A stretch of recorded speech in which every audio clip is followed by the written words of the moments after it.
Hi friends, welcome to Swati Surabhi astro. Hope आप सभी लोग अच्छे होंगे।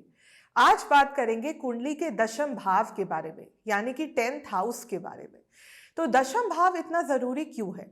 देखिए, 10th हाउस तो हमारे कर्म स्थान है। 10th हाउस हमारे कर्मों को दिखाता है, हमारे करियर को दिखाता है, हमारे प्रोफेशन को दिखाता है, हमारे पिता के स्टेटस को दिखाता है, हमारे प्रोफेशनल इन्वायरमेंट को दिखाता है, हमें करियर में किस तरह का माहौल मिलेगा, किस तरह की सराउंडिंग्स मिलेंगी। इन सभी चीज़ों के बारे में 10th हाउस कुंडली का बताता है। इसलिए 10th हाउस बहुत इंपॉर्टेंट हाउस है वैदिक एस्ट्रोलॉजी में। अब जानते हैं 10th हाउस की महत्ता क्या है। जब हम 10th हाउस को कुंडली के बाकी घरों के रिलेशन में देखेंगे, तब हमें असली में 10th हाउस की इंपॉर्टेंस के बारे में पता चलेगा। तो आइए देखते हैं कि 10th हाउस की क्या रिलेशनशिप है कुंडली के बाकी घरों के साथ। देखिए, ये 11वें भाव से 12वां है। यानी कि ये क्या दिखा रहा है कि हमारे बड़े भाई बहनों और हमारे मित्रों के खर्चे को, व्यय को दिखा रहा है। यह 12वें भाव से 11वां है, यानी कि ये विदेश से मिलने वाले लाभ को दिखा रहा है। मैंने कई बार देखा है कि जिन लोगों का 10th हाउस बहुत बली होता है, बहुत स्ट्रांग होता है, वो लोग कुछ फॉरेन से रिलेटेड काम करके बहुत लाभ कमाते हैं, बहुत गेन कमाते हैं अपनी लाइफ में। तो ऐसे लोगों का जिनका 10th हाउस बहुत अच्छा है, उनको फॉरेन से रिलेटेड काम करने में बहुत फ़ायदा हो सकता है। तो वो इस डायरेक्शन में भी सोच सकते हैं अगर आपका 10th हाउस बहुत स्ट्रांग है तो। अब फर्स्ट हाउस से तो ये 10th है ही, इसलिए हमारे कर्मों को दिखाता है, हमारे करियर को दिखाता है। ये दूसरे भाव से नवम भाव है, मतलब दूसरे घर से ये नवा है। तो ये क्या दिखा रहा है? ये हमारे परिवार के भाग्य को दिखा रहा है कि हमारे उस परिवार के भाग्य को जहां पे हमने जन्म लिया है। तो जब 10th हाउस बहुत अच्छा होता है, यहाँ पे कोई ग्रह स्ट्रांग होके एक्सॉल्टेड होके बैठा है, तो ये दिखाता है कि हम एक अच्छे परिवार में जन्म लेते हैं। शुरू से ही हमारी लाइफ का स्टेटस बहुत अच्छा होता है, अच्छे से शुरुआत होती है हमारी जिंदगी की। ये तीसरे घर से 8वां है। तो ये दिखा रहा है कि हमारे छोटे भाई बहनों के साथ, हमारे मित्रों के साथ जो हमारी रिलेशनशिप रहेगी, जो हमारे संबंध रहेंगे, उसकी कैसी स्टेबिलिटी रहेगी उस रिलेशनशिप की। मतलब वो रिलेशनशिप कितनी लंबी चलेगी, और हमारे छोटे भाई बहनों की आयु के बारे में भी ये हमें बताता है। उनके स्वास्थ्य से रिलेटेड समस्याएं अगर कुछ हो तो उसके बारे में भी हमें ये जानकारी देता है। 10th हाउस जो है वो 4th हाउस से 7वां है। इसलिए तो हमारे माता का स्पाउस, यानी कि ये हमारे पिता को दिखाता है। पिता को भी 10th हाउस हमारा दिखाता है।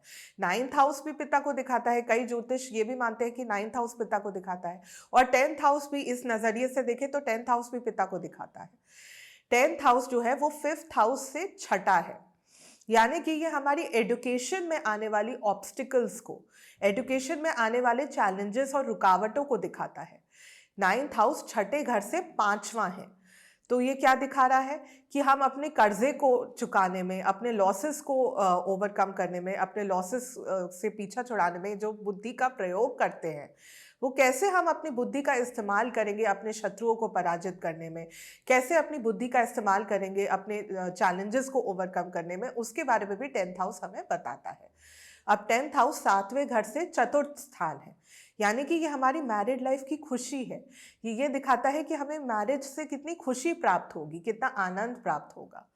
10th हाउस 8वें घर से तीसरा है, यानी कि ये दिखाता है कि जो सडन अप्स एंड डाउन्स हमारी लाइफ में आते हैं ना, जो सडन ट्रांसफॉर्मेशंस हमारी लाइफ में आते हैं, उसको डील करने के लिए हमारा जो एटीट्यूड होता है वो किस तरह का होता है। क्या हम एफर्ट्स डालते हैं उन सडन ट्रांसफॉर्मेशंस को डील करने के लिए, कि हमारे पास विल पावर और एफर्ट्स की कमी रहती है उन ट्रांसफॉर्मेशंस को डील करने के लिए, उन चेंजेस को डील करने के लिए। तो उस पुरुषार्थ के बारे में ये 10th हाउस हमें बताता है। ये 9th हाउस से दूसरा घर है, यानी कि ये क्या दिखा रहा है? हमारे पिता के प्रोफेशनल स्टेटस को, पिता के स्टेटस को दिखा रहा है। तो इसीलिए मैंने शुरुआत में कहा था ना कि 10th हाउस हमारे पिता के स्टेटस को भी दिखाता है।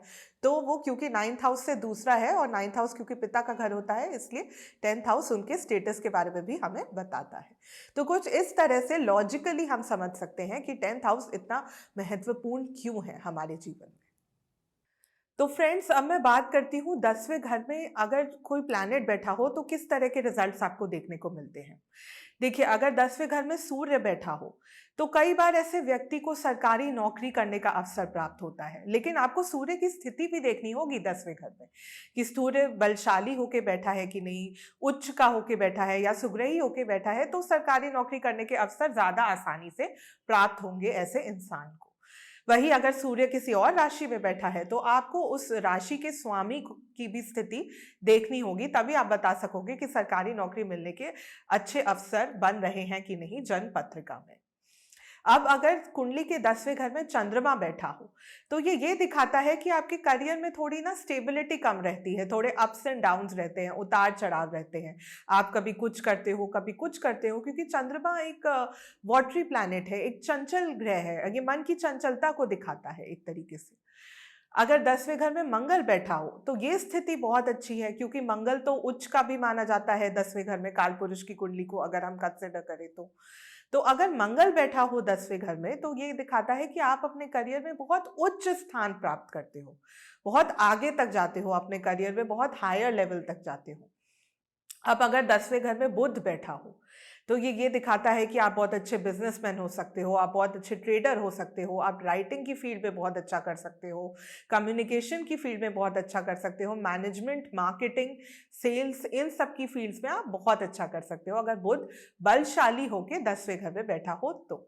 अगर शुक्र 10वें घर में बलशाली होके बैठा हो तो आप क्रिएटिव फील्ड्स में बहुत अच्छा करते हो, जैसे डांस, म्यूजिक, ड्रामा, पेंटिंग, या फिर इवन एस्ट्रोलॉजी की फील्ड में भी बहुत अच्छा कर सकते हो अगर शुक्र बलशाली होके 10वें घर में बैठा हो तो। लेकिन इसके साथ आपको और भी योग देखने होंगे। अब अगर 10वें घर में शनि बैठा हो तो फिर ये दिखाता है कि आपको काफी कड़ी मेहनत करने के बाद अपने करियर में सफलता मिलती है, और कई बार ऐसे लोगों का करियर काफी डिले से भी सेटल होता है, मतलब काफी 35-36 इयर्स के बाद ऐसे लोगों के करियर में थोड़ी स्थिरता, थोड़ी स्टेबिलिटी आती है। अब अगर 10वें घर में जुपिटर बैठा हो तो ये दिखाता है कि आप टीचिंग की फील्ड में, पॉलिटिक्स की फील्ड में, इन सब फील्ड्स में बहुत अच्छा कर सकते हो। तो ये थी मेरी छोटी सी व्याख्या फ्रेंड्स 10वें घर के बारे में। अगर आपको पसंद आई हो और इस वीडियो के द्वारा आपने थोड़ा सा भी ज्ञान अर्जित किया हो तो प्लीज़ इसे लाइक ज़रूर कीजिएगा, इसे अपने फ्रेंड्स और फैमिली के साथ शेयर ज़रूर कीजिएगा, और प्लीज़ प्लीज़ प्लीज़ मेरे चैनल को सब्सक्राइब ज़रूर कीजिएगा। मेरे चैनल का नाम है स्वाति सुरभि एस्ट्रो। आगे भी आप लोगों के लिए और अच्छे वीडियोज़ लाने का प्रयास करती रहूँगी। धन्यवाद।